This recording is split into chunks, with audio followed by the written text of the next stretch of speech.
Hello everyone, আসসালামু আলাইকুম। আমি মুজিবুর রহমান, আপনারা সবাইকে স্বাগত জানাচ্ছি আজকে নতুন লেকচার ভিডিওতে। গত পর্বে আমরা চ্যাপ্টার 3 পার্ট 1 দেখে এসেছি। সেগুলোতে আমরা দেখেছি যে প্রসেস কি বা মেন মেমোরির স্ট্রাকচারটা কীরকম হয় সেটা দেখছি। দেন হচ্ছে পিসিবি দেখছি, কনটেক্সট সুইচিং দেখছি, আর প্রসেস ট্রানজ্যাকশনগুলো দেখছি। আজকে আমরা দেখব fork system call. Fork key যে fork system call is used to create a new process which is called child process। অর্থাৎ fork system call হচ্ছে একটা নতুন প্রসেস ক্রিয়েট করে যেটার নাম কিনা child process। Here child process will run concurrently with its parent process। অর্থাৎ concurrently মানে এই ওয়ার্ডটার মানে কি, যে একই সময় বা একই সাথে হচ্ছে চাইল্ড প্রসেসটা প্যারেন্ট প্রসেসের সাথেই এক্সিকিউট হয় বা প্রসেস হয়। যেমনটা এখানে দেখতে পাচ্ছি, এখানে ধরে নিয়ে হচ্ছে এটা একটা প্যারেন্ট প্রসেস। প্যারেন্ট প্রসেস থেকে আমাদের ফর্ক সিস্টেম ইউজ করে কী হবে, একটা চাইল্ড প্রসেস ক্রিয়েট হবে। এই যে এই লেখাটা যে concurrently with its parent process, অর্থাৎ সে কী করবে, তার প্যারেন্ট প্রসেসকে নিয়েই আবার এক্সিকিউট হবে। ফর্ক প্রসেস যেটা বা ফর্ক সিস্টেম কলটা হচ্ছে রিটার্ন করে ইন্টিজার ভ্যালু। তা আমরা একটা এক্সাম্পল দেখি, তাহলে আমরা এই কনসেপ্টটা ইজিলি বুঝতে পারবো। সাপোজ এখানে একটা সি প্রোগ্রাম আছে, এটা তো লাইব্রেরি ফাংশন। মেন ফাংশনের মাধ্যমে দুইটা কি আছে, ফর্ক সিস্টেম কল করা আছে এবং প্রিন্ট করতে বলা হয়েছে, হাইকে প্রিন্ট করতে বলা হয়েছে। ঠিক আছে, কারণ ফর্ক সিস্টেম কলের সিস্টেমটা কি, যে আমাদের একটা প্যারেন্ট প্রসেস থাকবে, প্যারেন্ট প্রসেস থেকে একটা চাইল্ড প্রসেস ক্রিয়েট হবে। সে কিন্তু একা ক্রিয়েট হবে না, সে তার প্যারেন্টকে নিয়েই ক্রিয়েট হবে। ক্লিয়ার? তাহলে আমাদের এখানে প্রথমে সে প্রোগ্রামে ঢুকবে, দেন সে দেখতে পাবে কি ফর্ক সিস্টেম কল করা হয়েছে এবং কী প্রিন্ট করতে বলা হয়েছে, হাই প্রিন্ট করতে বলা হয়েছে। তাহলে যেহেতু আমাদের প্যারেন্টকে আমরা ধরছি পি, তাহলে আমরা ধরলাম প্যারেন্টের জন্য কি হবে, C1 প্রসেসটা এক্সিকিউট হবে, চাইল্ড প্রসেস যেটা প্যারেন্টের জন্য। চাইল্ড প্রসেসটার পাশাপাশি সে কী করবে, চাইল্ড প্রসেসটা একা এক্সিকিউট হয় না, সে তার প্যারেন্টকে নিয়েই এক্সিকিউট হয়। তাহলে সে চাইল্ডের জন্য একটা প্যারেন্ট প্রসেসকেও নিয়ে নেবে। দেন সে দেখতে এইটার কাজ তো হয়ে গেল, এই ফর্ক সিস্টেমটা কল করা হয়ে গেল। দেন সে দেখতে পাচ্ছে কি আরও একটা ফর্ক সিস্টেম কল করা হয়েছে। তাহলে তখন কি হবে, তখন কি এইটা তার প্যারেন্ট সেই হিসাব করলে তখন সে এখান থেকে আবার কি করবে, তার আরেকটা চাইল্ড প্রসেস এবং প্যারেন্ট প্রসেসকে এক্সিকিউট করবে।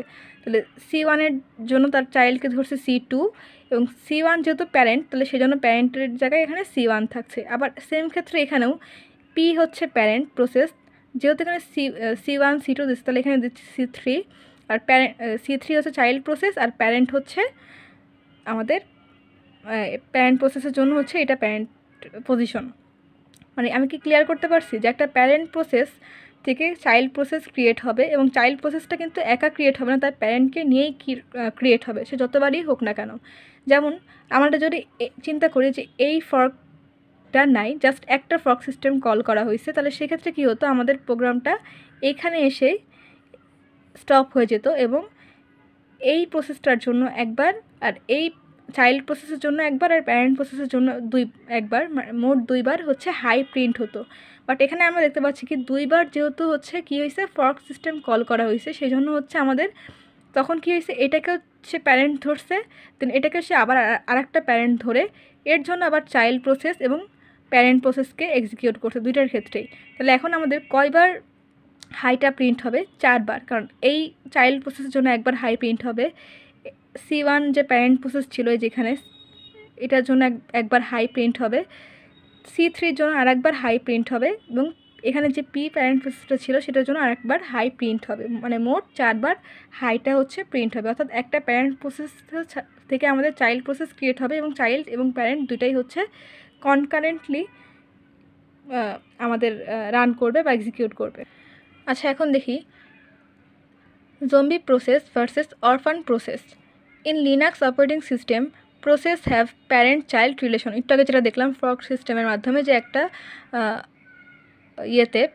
প্রসেসিং সিস্টেমে লিনাক্সের ক্ষেত্রে হচ্ছে চাইল্ড এবং প্যারেন্টের একটা রিলেশনশিপ আমরা দেখতে পারি।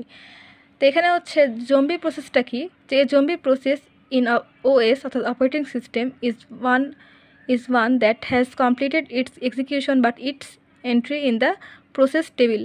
অর্থাৎ জম্বি প্রসেসটা কি, যে এটা হচ্ছে একবার এক্সিকিউশনটা কমপ্লিট করে, বাট তারপরেও সে কী করে, প্রসেস টেবিলে হচ্ছে সে এন্ট্রি নেয়। এটাকে আমরা স্কিপ করার জন্য বা এটাকে হচ্ছে আটকানোর জন্য আমরা আরেকটা সিস্টেমকে কল করি, সেটা হচ্ছে ওয়েট সিস্টেম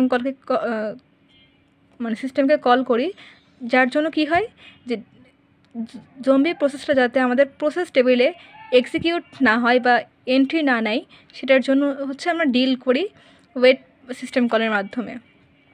এবার হচ্ছে অরফান process. An অরফান process in OS in one which is executed but its parent process has terminated is called an orphan process। অর্থাৎ অরফান প্রসেসটা কি, যেটা এক্সিকিউট হয় কিন্তু এটার প্যারেন্ট প্রসেস তখন কি হয়ে যায়, টার্মিনেটেড হয়ে যায়, তারপরেও কিন্তু সে এক্সিকিউট হয়। এটাই হচ্ছে অরফান প্রসেস। আমরা কি জানি, ফর্ক সিস্টেম করে যেটা দেখে আসলাম যে প্যারেন্ট আর চাইল্ড দুইটার প্রসেসই হচ্ছে কনকারেন্টলি এক্সিকিউট হবে, রাইট।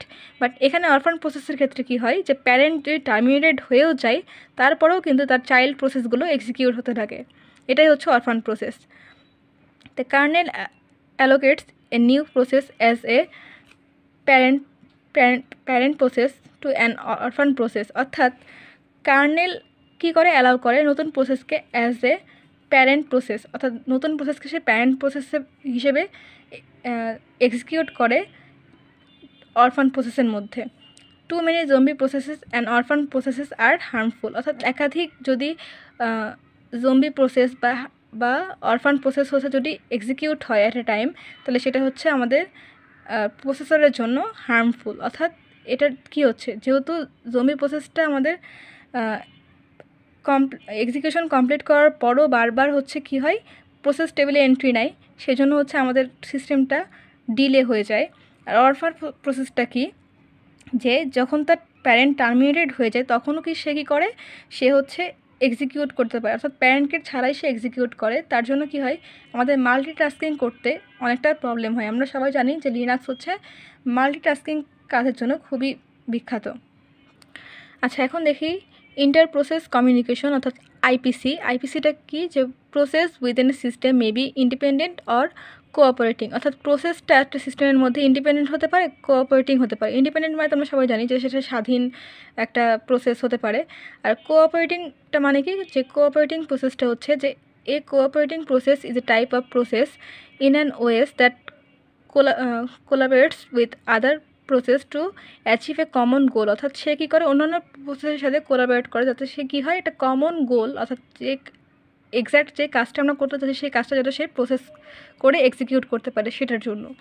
তো কোঅপারেটিং প্রসেসটা কেন প্রয়োজন বা এটা ইউজ করার রিজনটা কি, ইনফরমেশন শেয়ার করতে পারে এবং কম্পিউটেশন স্পিড আপ করতে পারে। অর্থাৎ আমরা যে একটা জিনিস কম্পিউট করছি বা সেটার কাজ করছি সেটাকে স্পিড আপ। অর্থাৎ RPC is a protocol that allows a computer program to execute a procedure or functions to another computer or server without having to understand the network details। অর্থাৎ নেটওয়ার্ক ডিটেলসকে সে মানে তার কোনো বোঝার প্রয়োজন নেই, সে জাস্ট কী করে, একটা সার্ভার হিসেবে কাজ করে এবং কম্পিউটার প্রোগ্রামগুলোকে সে এক্সিকিউট করতে একটা কম্পিউটারের সাথে আরেকটা কম্পিউটারের যে প্রসিডিওরগুলো বা ফাংশনগুলো আমরা হচ্ছে নিয়ে কাজ করি সেগুলোকে সার্ভারের মাধ্যমে কি করে, এগুলোকে এক্সিকিউট করতে সাহায্য করে, যার জন্য আমাদের কোনো নেটওয়ার্ক ডিটেলসকে জানার প্রয়োজন হয় না।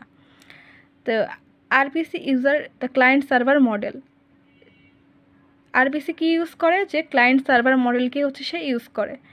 তো 5টা এলিমেন্ট আছে আরপিসির, সেটা হচ্ছে the client stub, the RPC run time, the server stub and the server. তো এবার দেখে নিই যে আরপিসি মেকানিজম সিস্টেমটা কীভাবে কাজ করে সেটা। এটা হচ্ছে ক্লায়েন্ট মেশিন, দেন এটা হচ্ছে সার্ভার মেশিন। তো এখানে ক্লায়েন্ট মেশিনের মধ্যে কি হয়, যে ক্লায়েন্ট হচ্ছে একটা ইয়েকে কল করে, সার্ভারকে, দেন সে কী করে, ডাটাকে প্যাক আকারে সেন্ড করে, দেন সেটা একটু ওয়েটিং স্টেটে যে ওয়েট করে সেটা হচ্ছে যেই আরপিসি সেটা রিসিভ করে, দেন সেটাকে আনপ্যাক করে আবার রিটার্ন করে। এটা এই পোর্শনটুকু হচ্ছে ক্লায়েন্ট স্টাব, এবং এই পোর্শনটুকু যে প্যাকটা সেন্ড হচ্ছে দেন সেটা রিসিভ হয়ে আবার আনপ্যাক হচ্ছে, এই পোর্শনটুকু হচ্ছে আরপিসি রান টাইম, মানে এখানে রান হচ্ছে।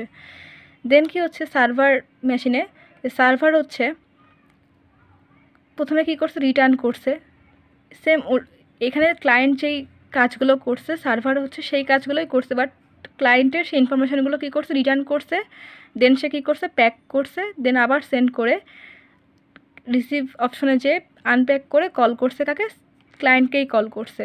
তাহলে এই যে সেন্ড আর রিসিভের যে কাজটা সেটাই হচ্ছে প্যাকেট আকারে কল হচ্ছে, এই যে কল প্যাকেট। আর এই যে রিসিভ আর এখানে সেন্ডের যে কাজটা সেটা হচ্ছে রেজাল্ট প্যাকেট হিসেবে কাজ করছে। এটাই হচ্ছে মেনলি আরপিসির মেকানিজম বা ক্লায়েন্ট মেশিন বা সার্ভার মেশিনের মধ্যে যেই কমিউনিকেশনটা হয় সেটার একটা ডায়াগ্রাম। তো আজকের মতন এই পর্যন্তই। আল্লাহ হাফেজ।